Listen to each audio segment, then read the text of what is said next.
صلوات بھیجیے محمد.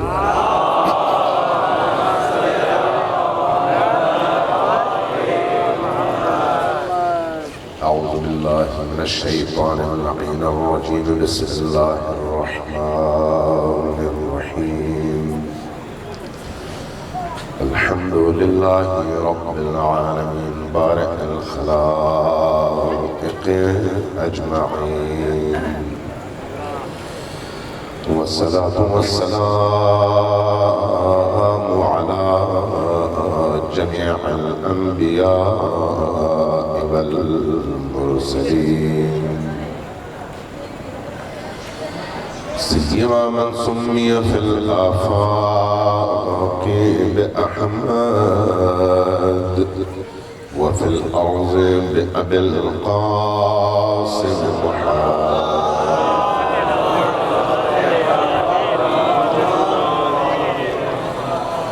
والصلاة والسلام على أولاده الطيبين الطاهرين المعصومين الميامين. واللعنة الدائمة على أعدائهم أجمعين من يوم عداوتهم إلى قيام يوم الدين. أما بعد فقد قال الله تبارك وتعالى في كتابه المجيد وهو أصدق القائلين وقوله الحق. بسم الله الرحمن الرحيم. إن الدين عند الله الإسلام. صلوات الله عليه.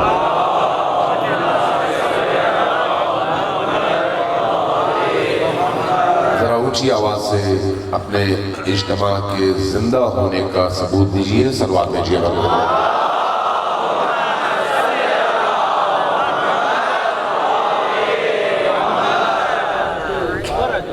عزیزان گرامی، کل میں نے آپ سے عرض کیا تھا کہ اسلام کی جو تعبیریں ہیں ان تعبیروں کو سمجھنے کے لیے ہمیں قرآن اور رسول کی طرف رجوع کرنا پڑتا ہے. دیکھنا پڑتا ہے کہ کون سی تعبیر قرآن کے عین مطابق ہے اور کون سی تعبیر ایسی ہے جو بعد میں پیدا کی گئی، بیان کی گئی اور نبی کی تعلیم سے ہٹ کر وہ تعبیر پیش کر دی گئی.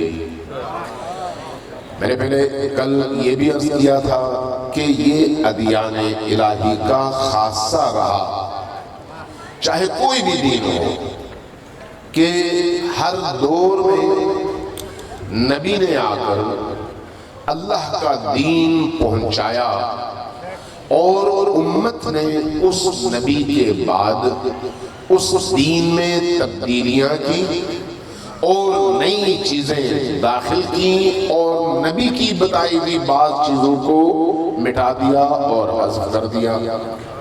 ہر دور میں یہ ہوتا رہا. مسیحیت میں بھی یہ روایت رہی، عیسائیت میں بھی، یہودیت میں بھی یہ روایت موجود رہی. اس لیے انجیل بنیادی طور پر اللہ کی کتاب تھی لیکن بعد میں مخلوق کی کتاب بن گئی. زبور بنیادی طور پر اللہ کی کتاب تھی لیکن بعد میں مخلوق کی کتاب بن گئی. تورات اللہ کی کتاب تھی، اللہ کی آیات پر مبنی کتاب تھی لیکن بشر کے ہاتھوں وہ بچ نہ سکی اور بعد میں بشری کتاب بن گئی. یہ تاریخ بتاتی ہے اور اسلام کے تمام مکاتب فکر کا اس نقطے پر اتفاق اتفاق اور اتحاد ہے کہ گزشتہ ادیان الہی میں انہی ادیان کے ماننے والوں نے، انہی نبیوں کے بعد آنے والوں نے تبدیلیاں کی. یہ اظہر من الشمس ہے اور کوئی اس کا انکار نہیں کر سکتا. اللہ نے اس کا اہتمام یوں کیا کہ ہر دین کے لانے والے نبی کے بعد نیا نبی بھیج کر اس دین میں جو تبدیلیاں کی گئیں ان تمام تبدیلیوں کو اس نئے آنے والے نبی نے منسوخ کر دیا اور کہا کہ نہیں، یہ دین کا حصہ نہیں ہے. دین کا حصہ وہی ہے جو اللہ نے بھیجا ہے، جس کو تم نے اپنی خواہش سے اضافہ کیا ہے وہ دین کا حصہ نہیں ہے. یہی صورتحال زبور کی رہی، یہی صورتحال انجیل کی رہی، یہی صورتحال تورات کی رہی. اللہ تبارک و تعالیٰ نے جب اسلام کو بھیجا اور اسلام کی تعلیمات کو دے کر آخری نبی کو بھیجا، تو اب اس نبی کے آنے کے بعد اللہ کا پروگرام ماضی کی نسبت مختلف تھا. وہ کیا ہے؟ وہ یہ ہے کہ اب ایک ایسے نبی نے آنا تھا جو تا قیام قیامت جس کا دین زندہ رہے، تا قیام قیامت، جس کی کتاب بغیر تحریف کے زندہ رہے تا قیام قیامت. لیکن انسان کا کیا کیا جائے؟ انسان تو وہی ہے. انسان فطرتاً جدت پسند ہوتا ہے اور اپنی خواہشات کا اضافہ کرتا رہتا ہے. جب انسان وحی کی پابندی نہ کرے، جب انسان نبی کی مکمل اطاعت نہ کرے، جب انسان اللہ کے بھیجے ہوئے دین میں اپنی مرضی شامل کرنا چاہے تو وہیں سے انحراف جنم لیتا ہے، وہیں سے رستہ نیا نکلنا شروع ہو جاتا ہے. ملیشینز نے ایک ویڈیو بنائی تھی، ملیشینز نے، میں نے وہ ویڈیو دیکھی، بھرپور حکمت سے بھرا پیغام اس ویڈیو کے اندر تھا. آپ میں بھی شاید آپ میں سے کسی کی نظروں سے وہ ویڈیو گزری ہو کہ 25 بندوں کی ایک لائن لگی اور آخری بندے کو کہا کہ آپ اپنا رخ موڑ لو. 25 بندوں کا رخ ادھر ہے، آخری بندے کا رخ پیچھے کی طرف. اس کو اشاروں میں موٹر سائیکل سٹارٹ کر کے کک مار کے دکھایا، اشاروں میں، لفظوں میں نہیں، اور اس سے کہا کہ اب اگلے کو تم سکھاؤ کہ میں نے تمہیں کیا بتایا. اگلے کا رخ موڑا، اس نے تو نہیں دیکھا تھا، اس نے اس کو بتایا اشاروں میں جس طرح سے اس کو سمجھایا گیا تھا، لیکن چونکہ مکمل نہیں سمجھا تھا اس لیے اس نے کوئی اور حرکت کی. اب وہ جو بندہ تھا اس نے بھی چونکہ ناقص چیز سمجھی تھی اور ناقص سمجھنے کی وجہ سے اگلے تک اس نے منتقل کرنا تھا تو اس تک اس نے بھی ناقص منتقل کیا. یہ ہوتے ہوتے جب 25ویں بندے تک پہنچا تو وہ جو پہلا بندہ تھا اس نے جو حرکت کی تھی اس سے 25ویں بندے کی حرکت 180 ڈگری مختلف تھی. 180 ڈگری مختلف. کیوں؟ جب آپ کو پیغام پہنچانے والے اللہ کی طرف سے معصوم نہیں ہوں گے، جب آپ تک اللہ کا دین پہنچانے والے خطاؤں سے پاک نہیں ہوں گے، جب آپ تک وحی کو پہنچانے والا آپ ہی کی طرح کا انسان ہوگا تو پھر وحی نہ اس طرح سے محفوظ رہے گی اور نہ اس طرح سے منتقل ہوگی. یہی وجہ ہے، یہی وجہ ہے کہ اللہ تبارک و تعالیٰ نے اس آخری دین کے لیے خاص اہتمام فرمایا.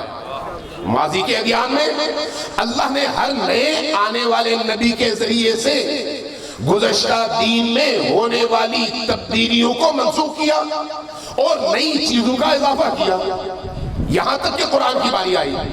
لیکن اب انسان تو وہی انسان ہے۔ انسان جب اپنے مقاصد سامنے آتے ہیں، جب اپنے فوائد سامنے آتے ہیں، جب دنیاوی مفادات سے وابستہ انسان ہو جاتا ہے تو پھر آخرت دور کی بات ہوتی ہے۔ وہ نقد کو اہمیت دیتا ہے، ادھار کو چھوڑ دیتا ہے، اور آخرت ادھار ہے، نقد نہیں ہے۔ اس لیے انسان کے اس مزاج کو سامنے رکھتے ہوئے اللہ تبارک و تعالیٰ نے جب قرآن نازل کیا تو قرآن کو اس حکیمانہ انداز میں نازل کیا کہ قرآن کی بات پہنچ بھی جائے اور اس میں تبدیلی بھی نہ ہو سکے، پہنچ بھی جائے اور تبدیلی بھی نہ ہو سکے۔ بعض لوگ پوچھتے ہیں کیا آپ 12 اماموں کی بات کرتے ہیں، ان کا تذکرہ قرآن میں کہاں ہے؟ اگر تذکرہ قرآن میں ہوتا تو آج قرآن موجود بھی نہ ہوتا۔ توجہ ہے آپ کی؟ اگر ائمہ اطہار یا امیر المؤمنین علی ابن ابی طالب کا نام قرآن میں علی ابن ابی طالب کی حیثیت سے موجود ہوتا تو آج قرآن میں 10,000 تبدیلیاں ہو چکی ہوتی۔ امیر المومنین کا نام لے کر نبی نے 10,000 بار اعلانات کیے، آج مسلمانوں نے وہ تمام اعلانات چھپا لیے ہیں۔ اور اگر قرآن میں تذکرہ ہوتا تو قرآن کو کہاں پر وہ محفوظ رہنے دیتے تھے؟ اس لیے قرآن میں اللہ تبارک و تعالیٰ نے فرمایا اِنَّا نَحْنُ نَزَّلْنَا الذِّكْرَ وَإِنَّا لَهُ لَحَافِظُونَ۔ ہم نے قرآن نازل کیا ہے، یہ قرآن تا قیام قیامت موجود ہے، اور چونکہ اس قرآن نے تا قیام قیامت موجود رہنا ہے اس لیے بشر وہی بشر ہے، اس نے تبدیلی کرنی ہے، لیکن ہم ایسا اہتمام کریں گے کہ لوگ قرآن کے الفاظ اور عبارتوں میں کوئی تبدیلی نہ کر سکیں۔ لہذا آج تمام لوگ چاہے شیعہ ہو، سنی ہو، بریلوی، دیوبندی، اہل حدیث ہوں، یا مالکی، شافعی، حنبلی، حنفی ہوں، یا عباسی ہوں، یا زیدی ہوں، یا کسی اور مکتب اور مسلک کے ماننے والے ہوں، اس وقت مجموعی طور پر 7 ارب انسانوں کے درمیان بسنے والے تقریباً 2 ارب مسلمانوں کا اتفاق ہے کہ یہ قرآن وہی ہے جو نبی کریم پر نازل ہوا ہے۔ صلوات دیجیے گا محمد و آل محمد۔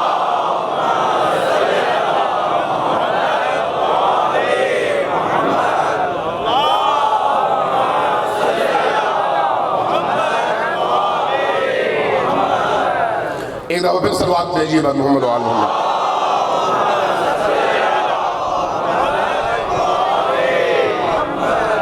قرآن وہی ہے، قرآن چونکہ اللہ کا کلام ہے، لیکن شریعت محمدی قرآن نہیں ہے۔ توجہ دیجیے میں کیا کہہ رہا ہوں، شریعت محمدی قرآن نہیں ہے۔ وہ کیا ہے؟ وہ قرآن کے بتائے ہوئے کلی اصول اور نبی کی اس قرآنی اصول پر عمل درآمد اور نبی کے کلام کا مجموعہ شریعت کہلاتا ہے۔ نبی نے جو کچھ فرمایا اور جو کچھ کیا، جو فرمایا اور جو کیا، وہ ہے شریعت، وہ ہے اسلام۔ نماز کا حکم نازل ہوا، اقیم الصلاۃ۔ نبی کریم اگر نماز پڑھ کے نہ بتاتے تو قرآن سے کوئی مسلمان نماز نہیں پڑھ سکتا تھا۔ قرآن کریم نے کلی حکم نازل کیا کہ نماز پڑھو۔ کیسے پڑھوں؟ نبی کی طرف دیکھو، نبی نے کیسے پڑھی۔ قرآن نے کہا زکوٰۃ دو، میں کیسے زکوٰۃ دوں؟ نبی کی طرف دیکھو، نبی نے کیسے زکوٰۃ دیا ہے۔ قرآن نے کہا حج کرو، میں کیسے حج کروں؟ نبی کی طرف دیکھو، نبی نے حج کے لیے کیا اہتمام کیا، کیا عمل کیا، کیا چھوڑا اور کیا انجام دیا۔ یعنی آپ صرف قرآن سے دین ثابت نہیں کر سکتے، دینی احکام ثابت نہیں کر سکتے۔ یہیں سے پتہ چلتا ہے جو لوگ نعرہ لگاتے ہیں حسبنا کتاب اللہ، تو وہ کس احمق کی جنت میں رہتے ہیں۔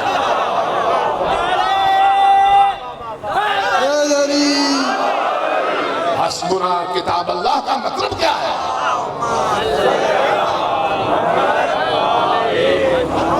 دین نبی کی سیرت اور نبی کی سنت، نبی کی سیرت اور نبی کے کلام کے بغیر مکمل نہیں آیا۔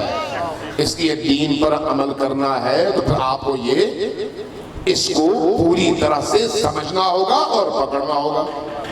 اب پھر وہی مصیبت ہے، وہی مسئلہ ہے کہ اگر ہم نبی کی سیرت سے کچھ اخذ کرنا چاہیں تو اب ہمارے سامنے ایسی چیزیں آ گئی ہیں کہ ہم اس کو پکڑیں یا اس کو پکڑیں۔ نماز ہی کو لے لیں، نماز کی بات کر رہے ہیں۔ کوئی ہاتھ باندھ کے پڑھتا ہے، کوئی ہاتھ کھول کے پڑھتا ہے، کوئی سینے پہ رکھ کے پڑھتا ہے، کوئی ناف پہ رکھ کے پڑھتا ہے۔ اب نبی کریم نے 4 طریقوں سے تو نماز نہیں پڑھی نا، نبی کریم نے تو ایک ہی طریقے سے نماز پڑھی ہے۔ نبی کریم نے وضو کیا ہے، کوئی سر کی مسح کرتا ہے، پاؤں کی مسح کرتا ہے، کوئی پاؤں دھوتا ہے، مسح کا انکار کرتا ہے۔ اب نبی کریم نے یا مسح کیا یا نہیں کیا، یا پاؤں دھویا یا نہیں دھویا۔ ہم کہاں سے پتہ چلائیں کہ نبی کی اصل سیرت کیا تھی؟ نبی کی اصل سیرت کیا تھا؟ یا ہمیں قرآن کی طرف جانا ہوگا یا اس محفوظ رستے کی طرف جانا ہوگا جہاں پر خطا کا گزر نہیں ہے۔ سروات دیجئے اور محمد و آل محمد۔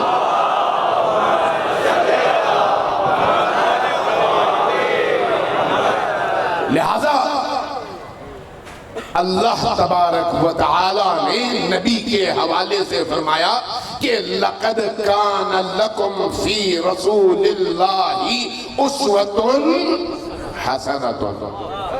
نبی کی سیرت ہی تمہارے لیے کامل ترین نمونہ ہے۔ اب اس کامل ترین نمونے کو میں کیسے پہچانوں؟ میں تو آیا ہوں 1500 سال بعد، میں نے نہ نبی کو دیکھا، نہ نبی کے بعد کے آنے والے اہل البیت کے افراد کو یا صحابہ کرام کو یا بعد میں آنے والے دیگر لوگوں کو، فقہا کو، علماء کو، متکلمین کو، میں نے تو کسی کو نہیں دیکھا۔ میں کیسے پہچان سکتا ہوں کہ نبی نے کیا کیا؟ اب اس کے لیے کوئی محفوظ رستہ ہونا چاہیے۔ اگر محفوظ رستہ نہیں ہے جس پر میں اعتماد کر سکوں، چونکہ دین کا معاملہ ہے، دین کا معاملہ آسان نہیں ہے، یہ جنت اور جہنم میں سے کسی ایک کے انتخاب کا معاملہ ہے۔ یعنی اگر میں نے تھوڑی سی غلطی کی تو میں نے جہنم کا انتخاب کیا، اور اگر میں نے درست رستے کا انتخاب کیا تو میں نے جنت کا انتخاب کیا۔ جنت اور جہنم کا معاملہ مزاح نہیں ہے، تفریح نہیں ہے، یہ ابدی ایک نعمت یا عذاب کا معاملہ ہے۔ اس لیے مجھے بہت زیادہ احتیاط کرنی ہے۔ اب اس احتیاط کے لیے میں کیا کروں؟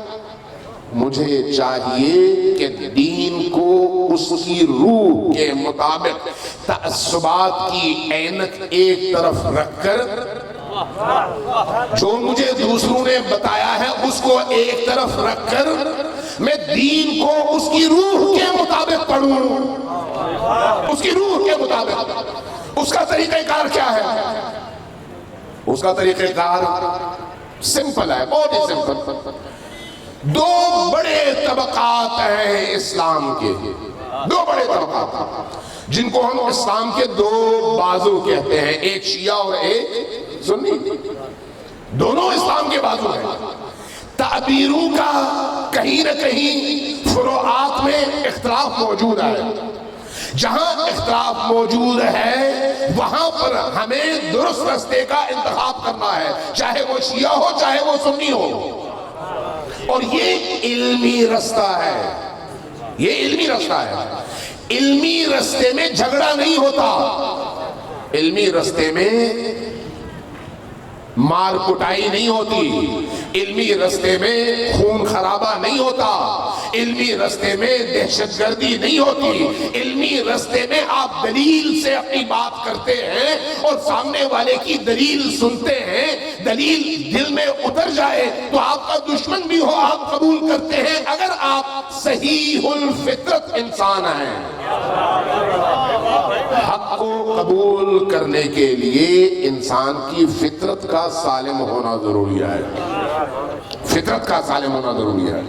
یہ جو دین ہے، دین نور ہے، اور اس نور کو قبول کرنے کے لیے جو دل قبول کرتا ہے اس کا پاکیزہ ہونا شرط ہے۔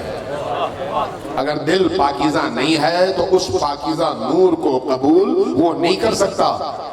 اب دیکھیے آئینہ اور لوہے میں فرق کیا ہے؟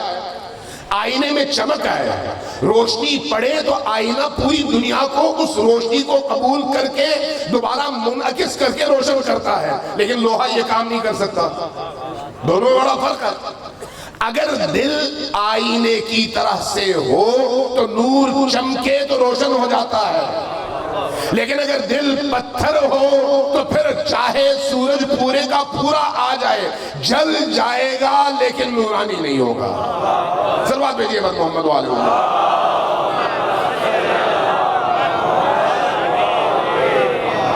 ایک دفعہ پھر صلوات بھیجیے بس محمد والے۔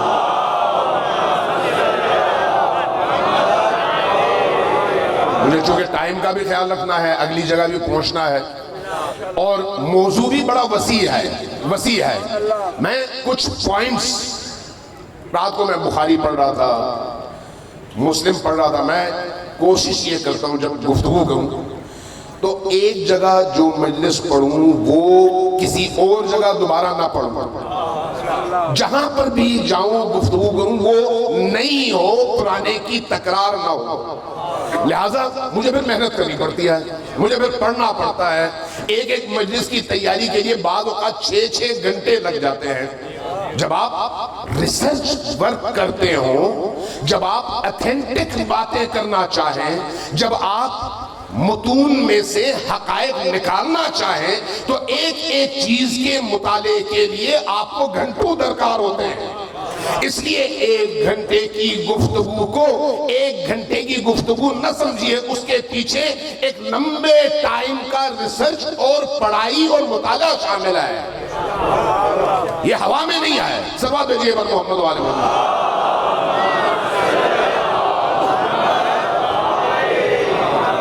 اب ذرا غور کیجئے گا کہ اللہ تبارک و تعالی نے اس لیے ہمیں پابند کیا۔ ایک دفعہ یہ کہہ کر پابند کیا کہ لَقَدْ كَانَ لَكُمْ فِي رَسُولِ اللَّهِ أُسْوَةٌ حَسَنَةٌ، تمہارے لیے بہترین اسوہ اور بہترین نمونہ نبی کریم کی ذات ہے۔ اور دوسری دفعہ یہ کہہ کر پابند کیا کہ وہ جو بہترین نمونہ ہے وہ جو تمہیں دے لے لو اور جس سے روکے اسے رکو۔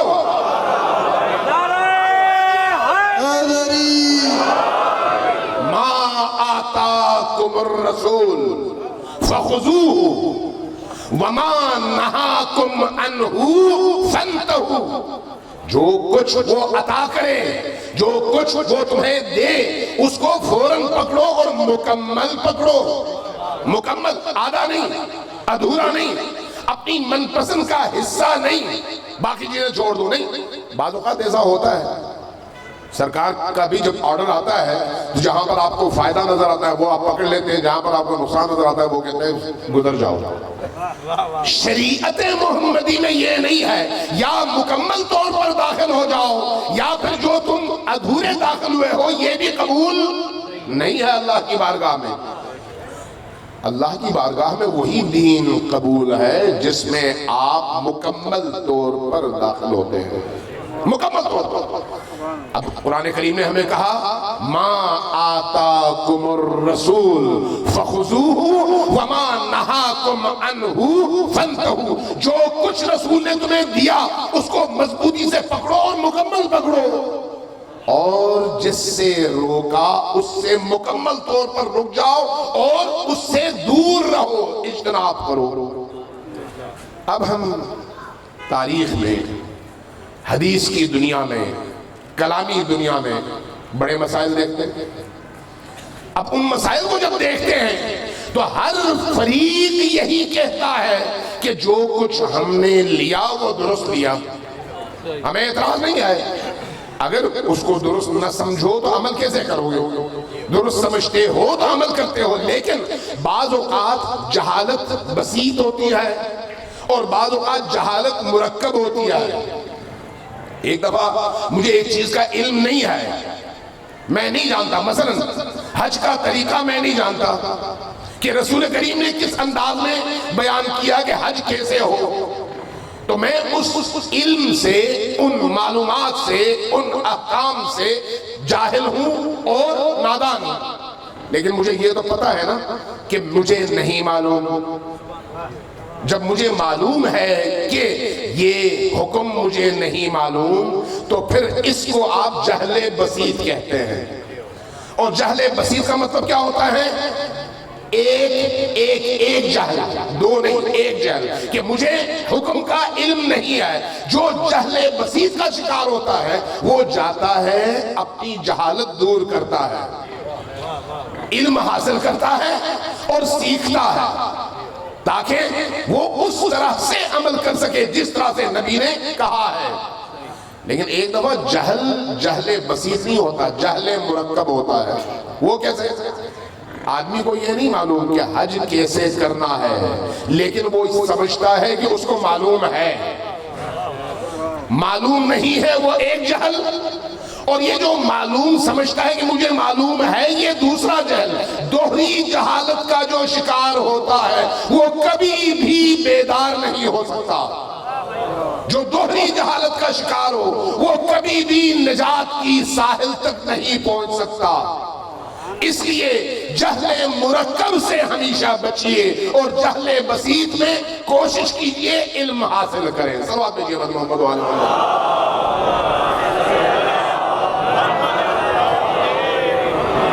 آپ کا اجتماع اور آپ کی صلوات میں مطابقت نہیں ہے، ذرا اونچی آواز سے صلوات بھیجئے۔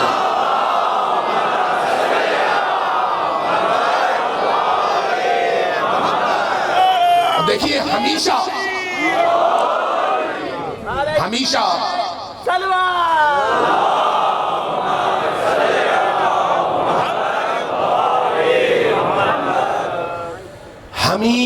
یہ ذہن میں رکھیے کہ مذہب کو اگر روکنا ہو، دین کو اگر روکنا ہو تو بے دینی کے ذریعے سے نہیں روکا جا سکتا۔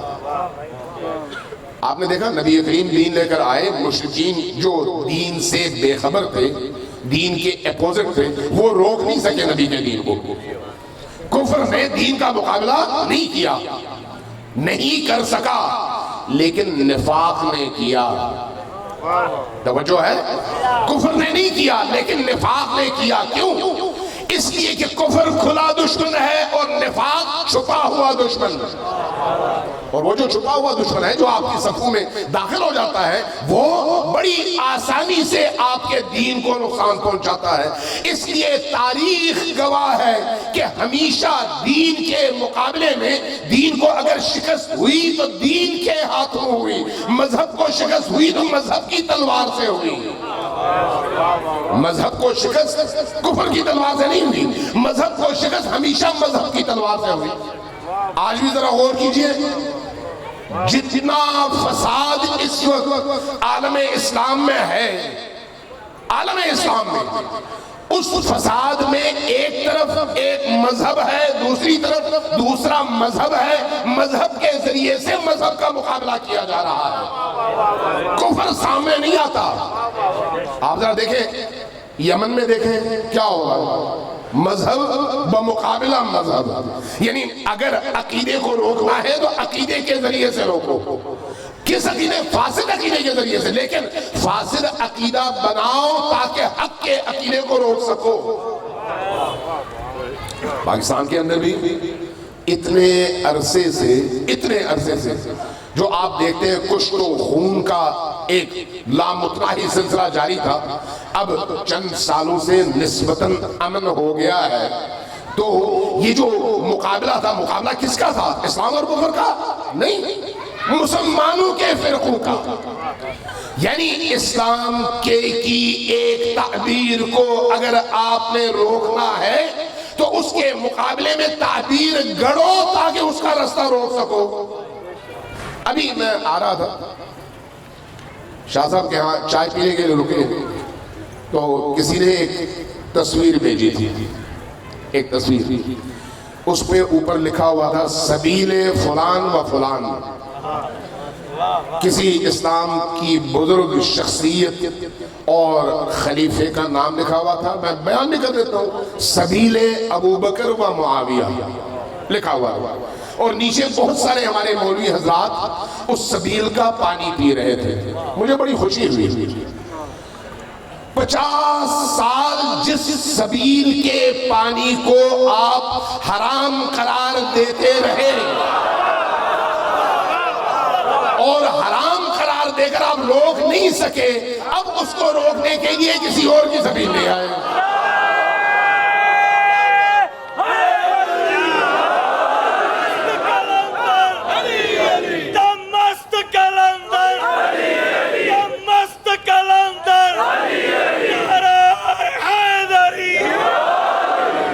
یہ مسلمانوں کا رویہ نہیں ہے، یہ دین کا رویہ نہیں ہے، یہ نفاق کا رویہ ہے. یعنی خدا کے مقابلے میں خدا کا نام استعمال کرو، نبی کے مقابلے میں نبی کا نام استعمال کرو، اہل البیت کے مقابلے میں اہل البیت کا نام استعمال کرو، صحابہ کے مقابلے میں صحابہ کا نام استعمال کرو، کر کے سامنے والے کو میدان سے نکالنا چاہو. مذہب کے ذریعے سے مذہب کا قتل، مذہب کے ذریعے سے مذہب کی تباہی، یہ ہمیشہ سے کفر کی خفیہ چالیں رہی ہیں جس کے لیے استعمال ہمیشہ مسلمان ہوتے رہے. ہم کہتے ہیں کہ آؤ علمی حوالے سے بیٹھو.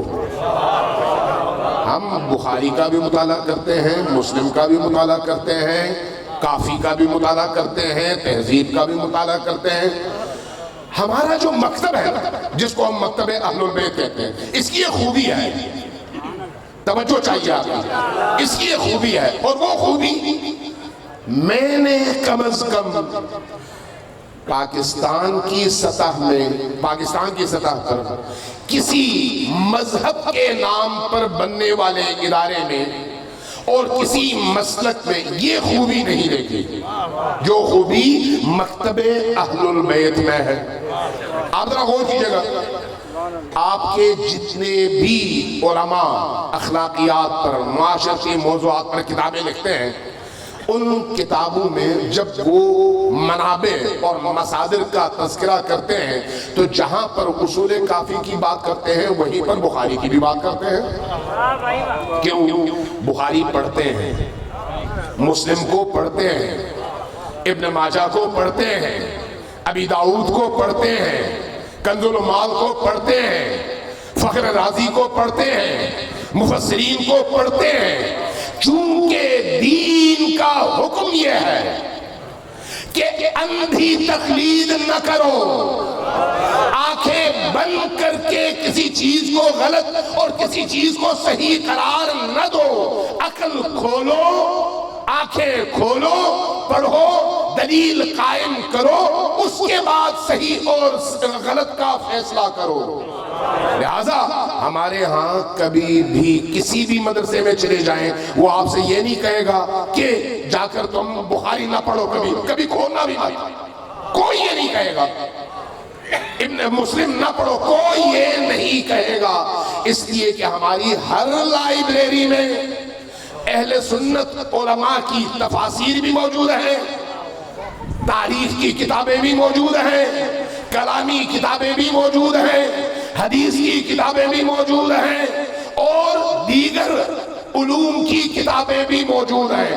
اور ہم جب اپنے مدارس میں، اپنی درسگاہوں میں اپنے بچوں کی تربیت کرتے ہیں تو انہیں یہ کہہ کر تربیت کرتے ہیں پڑھو سب کو، اس کے بعد فیصلہ کرو کہ درست کیا ہے اور غلط کیا ہے.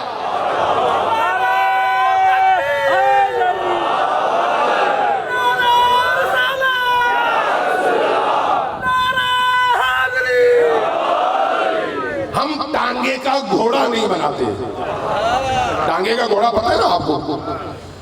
آج کی جو نوجوان نسل ہے انہوں نے ٹانگے شاید نہ دیکھے ہوں، لیکن پرانے اوقات میں ہر شہر میں ٹانگے ہوتے تھے، اور ٹانگے کے آگے جو گھوڑا یا دو گھوڑے یا سنگل گھوڑا ہوتا تھا اس کی آنکھوں پر دونوں طرف سے دو کیپ چڑھائے جاتے تھے. نہ ادھر دیکھیں نہ ادھر دیکھیں، صرف ناک کی سیدھ پر دیکھیں اور اسی رخ پر چلے جس رخ پر پیچھے بیٹھا ہوا چابک دست فرد اس کو چلا رہا ہے. یہ دین نہیں ہے، یہ عقل نہیں ہے، یہ آزادی نہیں ہے، یہ جبر ہے. ہم جن ائمہ کے ماننے والے ہیں انہوں نے ہمیں رستہ شعور کا سکھایا ہے، عقل کا سکھایا ہے، اور یہ عقل اور شعور کا رستہ انہوں نے اپنی جیب سے بیان نہیں کیا، قرآن سے بیان کیا ہے، انہوں نے نبی سے بیان کیا ہے. ہمارے ہاں ایک اور چیز میں آپ کی معلومات میں اضافہ کرتا چلوں، ہم 12 اماموں کو حجت خدا سمجھتے ہیں. ٹھیک ہے، حجت خدا یعنی زمین پر اللہ کی حجت، اور ان کی احادیث کو رسول اللہ کی حدیث سمجھتے ہیں. سمجھتے نہیں ہیں، یہ غلط فہمی ذہن سے نکال دیں، سمجھتے نہیں ہیں بلکہ حقیقتاً جو صادق آل محمد فرماتے ہیں وہ وہی ہے جو نبی نے فرمایا ہے. بعض اوقات غلط فہمی میں سمجھنا ہوتا ہے، لیکن یہاں پر ایسا نہیں ہے. جو امام محمد تقی نے فرمایا وہ وہی ہے جو رسول نے فرمایا، اس لیے کہ ہم علم نبی کے وارث علی کو سمجھتے ہیں کہ نبی کا علم جیسے تھا ویسے علی تک منتقل ہوا، اور علی سے حسن تک، حسن سے حسین تک، حسین سے علی ابن الحسین تک، ان سے محمد ابن علی تک، ان سے صادق آل محمد تک، ان سے موسیٰ بن جعفر تک، ان سے علی ابن موسیٰ رضا تک، اور ہوتے ہوتے امام عصر تک. یعنی جو علم نبی ہے وہی علم مہدی آخر الزمان ہے.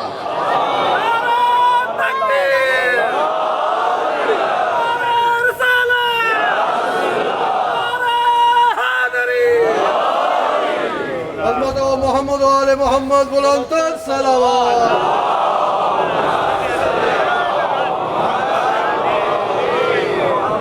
لہٰذا یہ بات ذہن میں رکھیے. بعض اوقات ہمارے اہل سنت بھائیوں کو یہ غلط فہمی ہوتی ہے ہمارے بارے میں کہ ہم نبی کی حدیث کے ساتھ ساتھ ائمہ کی حدیث کو مستقل طور پر امام کی حدیث سمجھ کر نہ نبی کی قبول کرتے ہیں. نہیں، ایسا نہیں ہے، ایسا نہیں ہے. شارع ایک ہی ہے جس کو محمد مصطفیٰ کہتے ہیں. توجہ ہے آپ کی؟ بڑا اہم نقطہ بیان کر رہا ہوں آپ کی خدمت میں، اپنے ذہنوں میں یہ بات بٹھائیے. شارع ایک ہے جس کو محمد مصطفیٰ کہتے ہیں، اور اس شریعت کے محافظ 12 ہیں جن کو ائمہ اہل البیت کہتے ہیں. لہذا ائمہ اہل البیت محافظ دین ہیں. اب ذرا غور کیجئے گا، ہمارے ہاں ایک گروہ شفاعت ہی کا منکر ہے، ایک گروہ توسل کا منکر ہے، ایک گروہ قبور کی زیارت کا منکر ہے، ایک گروہ نبی کو اپنی طرح کا ایک فرد اور صرف نعوذ باللہ من ذالک ایک ڈاکیے کی حیثیت دے کر یہ سمجھتا ہے کہ ان کا کام اللہ کا کلام ہم تک پہنچانا تھا، اس کے بعد ختم. اب دوسرا گروہ مسلمانوں کا، شیعہ سنی کی بات نہیں کر رہا، مسلمانوں کا دوسرا گروہ سمجھتا ہے نہیں، نبی اللہ کی اس حجت کا نام ہے جو تمام بشر سے افضل ہے اور اللہ کی صفات کا زمین پر مظہر ہے. دو طرز تفکر ہیں. اب کس کو مانیں؟ اس کو مانیں یا اس کو مانیں؟ ایک حقیقت ہے نا. اب ہم اپنے معاشرے میں دیکھتے ہیں کہ آپ بعض اوقات بقی کو دیکھتے ہیں، بقی کو ڈھا کر بالکل اس کو مسمار کر دیا گیا. نبی کریم کے تمام آثار کو مسمار کر دیا گیا. ایسا ہے یا نہیں؟ جو لوگ حج پہ گئے ہیں، جو لوگ عمرے پہ گئے ہیں، ان کو معلوم ہے جس سرزمین میں نبی کے تمام آثار کو منہدم کر دیا گیا، جس سرزمین میں اہل البیت کے تمام آثار کو منہدم کر دیا گیا، جس سرزمین میں صحابہ کرام کے تمام آثار کو منہدم کر دیا گیا، وہیں پر کلیسا موجود ہے، وہیں پر یہودیت کی عبادت گاہیں موجود ہیں۔ یہ خالق کی کتاب، یہ مثل یہودی، یہ سعودی بھی عذاب، اس قوم کے بارے میں قبر کیا لکھے جو کعبے کے کمائی سے پیتے ہیں شراب۔ نعرہ حیدری۔ جب آپ پوچھتے ہیں کہ آثار نبوی اور آثار اہل البیت اور آثار صحابہ کو آپ نے کیوں منہدم کیا، تو کہتے ہیں یہ شرک کے مظاہر بن گئے تھے۔ یہ تو شرک کے مظاہر ہوئے، لیکن وہ جو مشرکین کی عبادت گاہیں ہیں وہ توحید کا مظہر بن گئے۔ اب یہاں پر آدمی کہاں جائے، کس بات کو مانے؟ آیا وہ والی بات صحیح ہے یا یہ والی بات صحیح ہے؟ یہاں پر آپ کو پتہ چلتا ہے کہ عقائد کی بنیاد کہاں سے خراب ہو رہی ہے، کہاں سے خراب ہو رہی ہے۔ اس بنیاد کو پہچاننا میری اور آپ کی ذمہ داری ہے۔ کربلا کو پہچاننا چاہتے ہیں تو کربلا کو 59 ہجری سے نہ پہچانو، 60 ہجری سے نہ پہچانو، 60 ہجری سے نہیں بلکہ رسول کی وفات کے بعد سے پہچانو۔ کربلا اس کا آغاز غدیر سے ہوتا ہے، کربلا کا آغاز غدیر سے ہوتا ہے۔ جس نے غدیر کو سمجھ لیا اس کے لیے کربلا بالکل واضح اور شفاف قضیہ ہے۔ سلوات بھیجیے بر محمد و آل محمد۔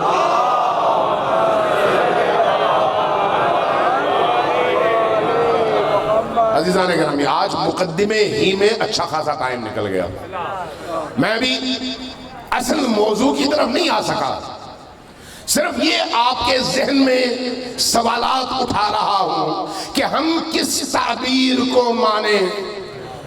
یہ جو مذہبی اختلافات ہیں، اختلاف فکر اور ہے اور دہشت گردی اور ہے، توہین اور کسی کی بے عزتی کرنا، کسی کو گالی دینا اور ہے، اور تحقیق اور ہے۔ جو تحقیق کرتا ہے وہ گالی نہیں دیتا، جو محقق ہوتا ہے، جو نبی کے دین کو سمجھتا ہے، وہ کبھی بھی توہین نہیں کرتا۔ ہم اہل البیت سے دین لیتے ہیں، توجہ آپ کی، ہم اہل البیت سے دین لیتے ہیں، اور اہل البیت سے کیوں دین لیتے ہیں؟ اس لیے کہ آپ اور ہماری دونوں کی مشترکہ حدیث ہمیں کہتی ہے کہ اللہ کے رسول نے جاتے جاتے اپنے خطبے میں 2 بھاری چیزوں کی نشاندہی فرمائی، اور ان 2 بھاری چیزوں کے بارے میں کہا کہ یہ دونوں تا قیام قیامت، تا حوض کوثر ساتھ ہیں، ان کو جدا نہ کرنا۔ قرآن اور اہل البیت، اگر ان کو جدا کرو گے تو نہ قرآن کے رہو گے نہ اہل البیت کے رہو گے۔ یہ دونوں ساتھ ہیں، دونوں ایک دوسرے کے مفسر ہیں، دونوں ایک دوسرے کے مبین ہیں۔ یہ حدیث شیعوں نے بھی نقل کی اور اہل سنت نے بھی نقل کی۔ جب دونوں نے نقل کی تو اس کا مطلب ہے بالکل صحیح حدیث ہے۔ اب اگر بالکل صحیح حدیث ہے تو میں قال رسول اللہ والی حدیث ابو ہریرہ سے لوں یا علی سے لوں؟ سوال ہے، باہر والوں سے لوں یا نبی کے گھر والوں سے لوں؟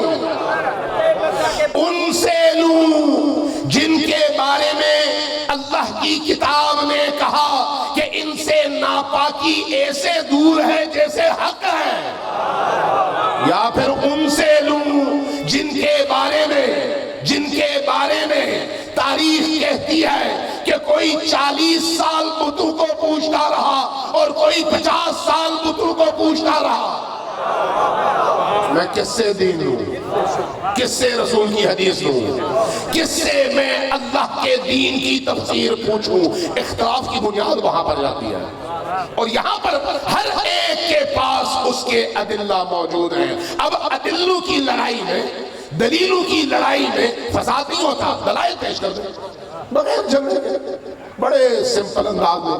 کربلا کی ان مجالس کا جو بنیادی مقصد ہے وہ یہ ہے تاکہ لوگوں کو شعور عطا ہو۔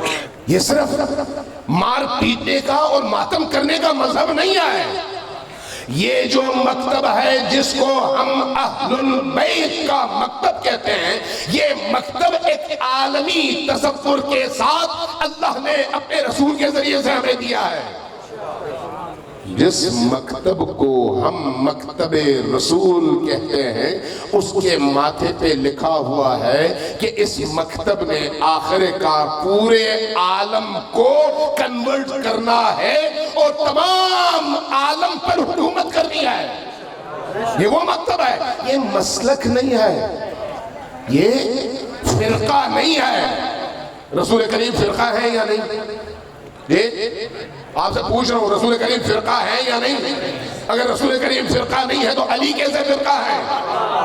اور اگر علی فرقہ نہیں ہے تو حسن و حسین کیسے فرقہ ہے؟ حسن و حسین تو وہ ہیں جنہوں نے مکتب رسول کو بچایا ہے، فرقہ نہیں۔ فرقہ وہ ہے جو نبی کے 200 سال بعد، 250 سال بعد، 300 سال بعد اٹھا ہے، وہ فرقہ ہے جو نبی سے تسلسل کے ساتھ چلا آ رہا ہو، وہ فرقہ نہیں ہے، وہ اصل دین اور روح دین ہے۔ صلوات دیجئے بن محمد والے۔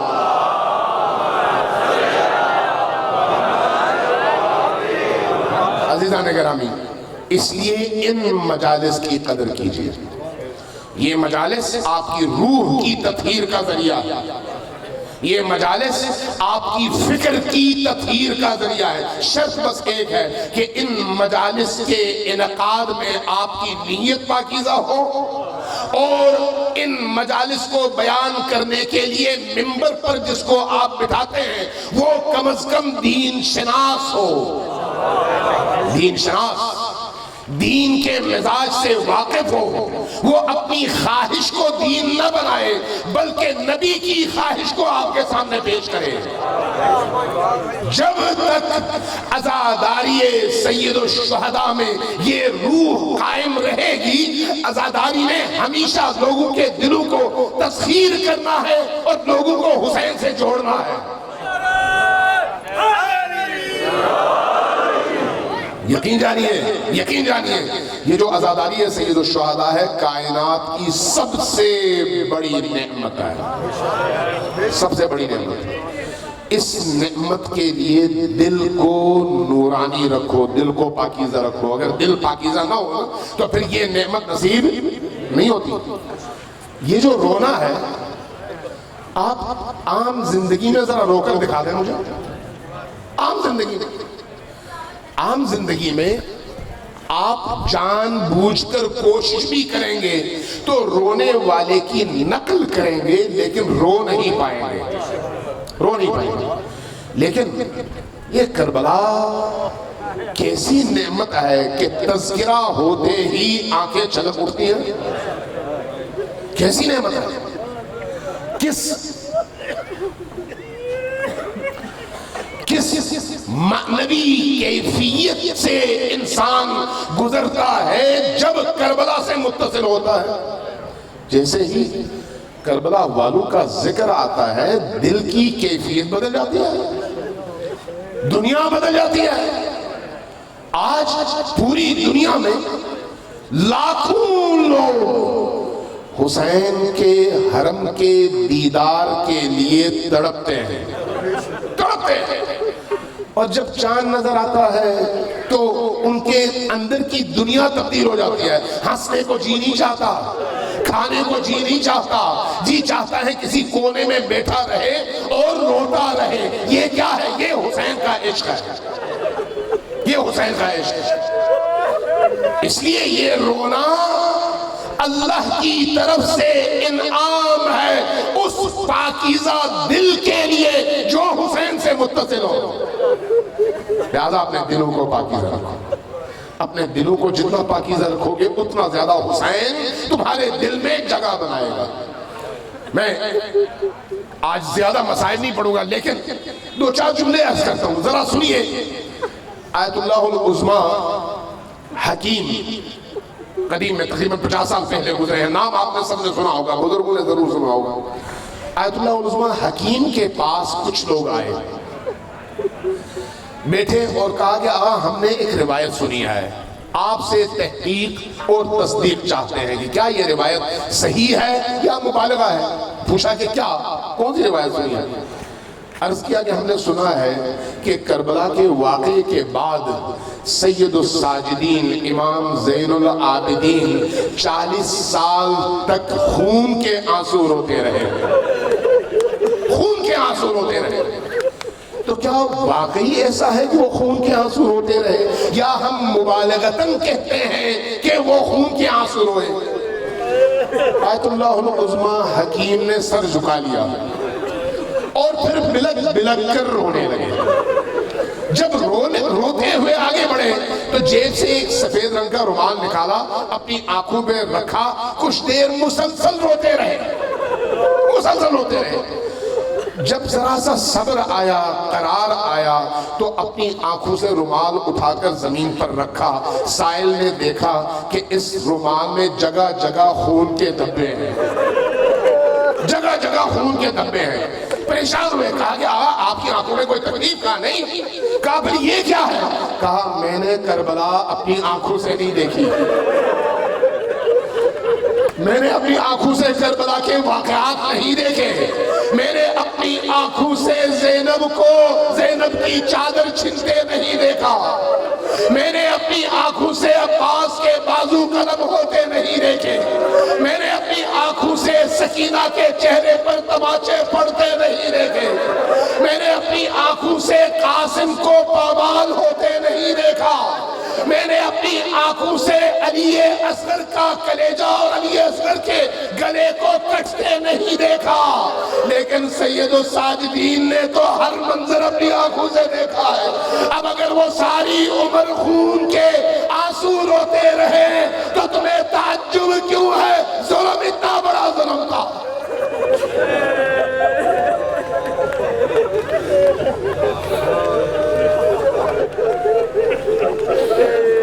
اِنَّا لِلَّهِ وَإِنَّا إِلَيْهِ رَاجِعُونَ وَسَيَعْلَمُ الَّذِينَ ظَلَمُوا أَيَّ مُنقَلِبٍ يَنقَلِبُونَ نَسْأَلُكَ اللَّهُمَّ وَنَدْعُوكَ بِاسْمِكَ الْعَظِيمِ الْأَعْظَمِ الْعَزِّ الْأَجَلِّ الْأَكْرَمِ۔ عزیزان گرامی، مجلس عزا بعد میں ظاہرہ ماتمداری کریں گے، لیکن دعا نہ بھولیے، دعا نہ بھولیے۔ کیوں؟ اس لیے کہ ان عزاداری کی مجالس میں جب آپ کے دل کی کیفیت بدل